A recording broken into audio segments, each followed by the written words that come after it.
Today, we are diving into the incredible true story of a fallen emperor's explosive final gamble and the immense, frankly mind-blowing geopolitical fallout it caused.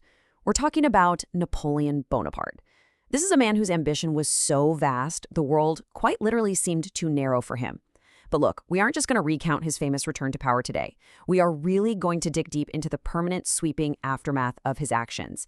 Because that aftermath, it fundamentally rewrote the map and the very political nature of Europe in ways that honestly still echo today. It's a question that sounds straight out of a Hollywood thriller, right? How exactly did a defeated, exiled emperor manage to slip past his guards, escape a tiny Mediterranean island, and completely reconquer an entire nation without firing a single shot, all in just a matter of weeks? It is absolutely one of the most audacious comebacks in human history, and it left the world completely stunned in 1815. 100 days. That is the incredibly brief, chaotic window of time we're examining in this explainer. But keep this in the back of your mind as we go. This 100-day period didn't just cap off a legendary military career, it was a massive catalyst. It permanently reshaped the political systems of Europe, altering diplomatic relations, border lines, and the whole balance of global power for decades to come. Section 1. The Emperor of Elba, a kingdom in miniature. Okay, to really understand the devastating aftermath we'll look at later, we first have to understand the initial exile. Following his abdication and the Treaty of Fontainebleau in April 1814, Napoleon was banished, and this brilliantly illustrates the sheer, unbelievable scale of his fall from power.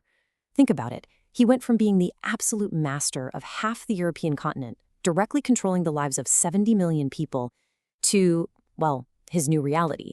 Emperor of a rock, roughly the size of Staten Island, with a population of just 12,000.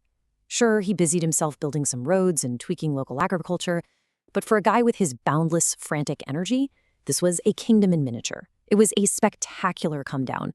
So you might be wondering, why risk leaving?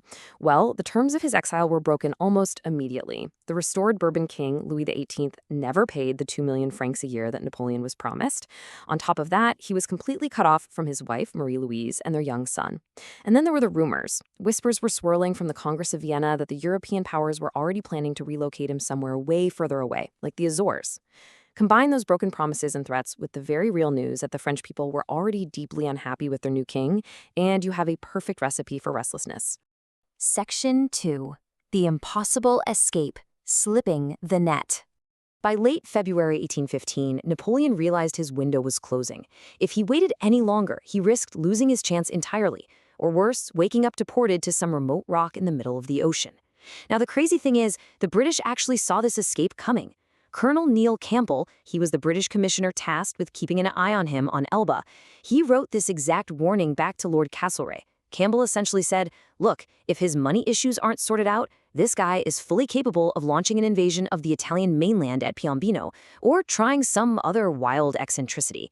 And yet, despite that spot-on warning, on February 26th, while Campbell just happened to be away, Napoleon simply sailed off from Elba with about 600 loyal men.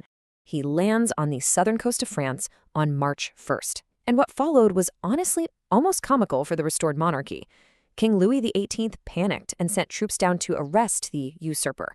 But instead of capturing him, regiment after regiment just defected right to Napoleon's side. The 7th Regiment famously joined him at Loffre after he literally opened his coat and dared them to shoot their emperor. It became such a massive, unstoppable wave of defections that some prankster actually posted this placard in Paris mocking the king. It read, "From Napoleon to Louis XVIII, my good brother, there is no need to send me any more troops. I have enough." Meanwhile, the Allies were absolutely fuming.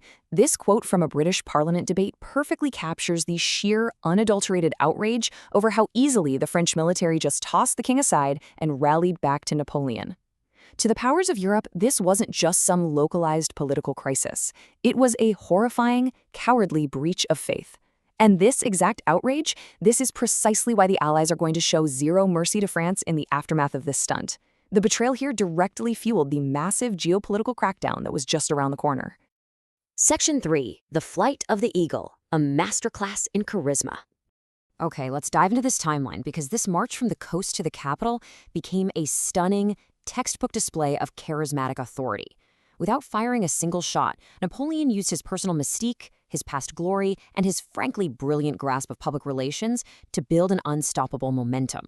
March 1st, he lands with just 600 guys. By March 7th, entire regiments are turning their coats for him.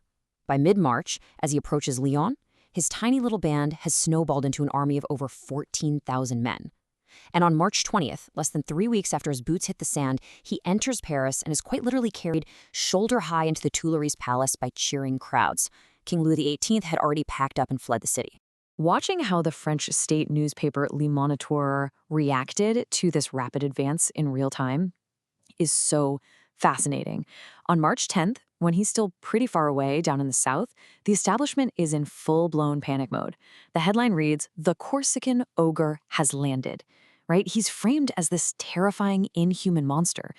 But then, just 3 days later, on March 13th, the language softens just a tiny bit, though the panic is obviously still there. Now he's the tyrant, and horror has supposedly caught the people. Notice how the insults are getting just a little bit less extreme as his army gets physically closer to the printing presses in Paris. And then, the ultimate media pivot.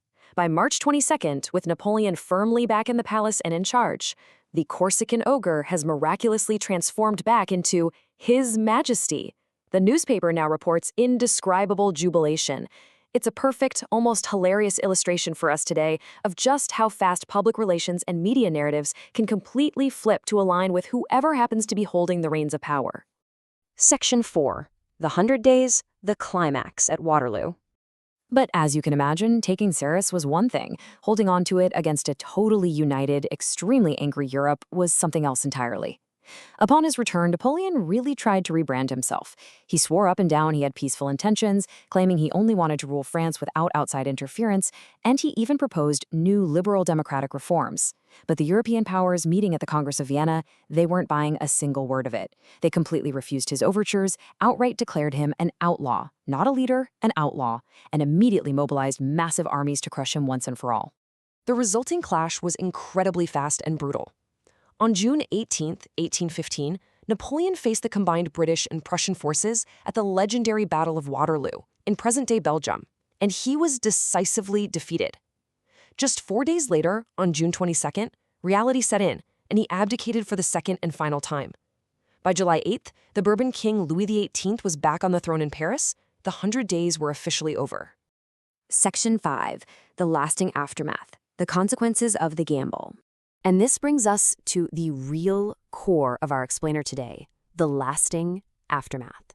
Because Napoleon's spectacular gamble didn't just fail, it brought down severe, permanent consequences upon France and completely rewired the geopolitical structure of the continent. The Allies, well, they were no longer in a generous mood.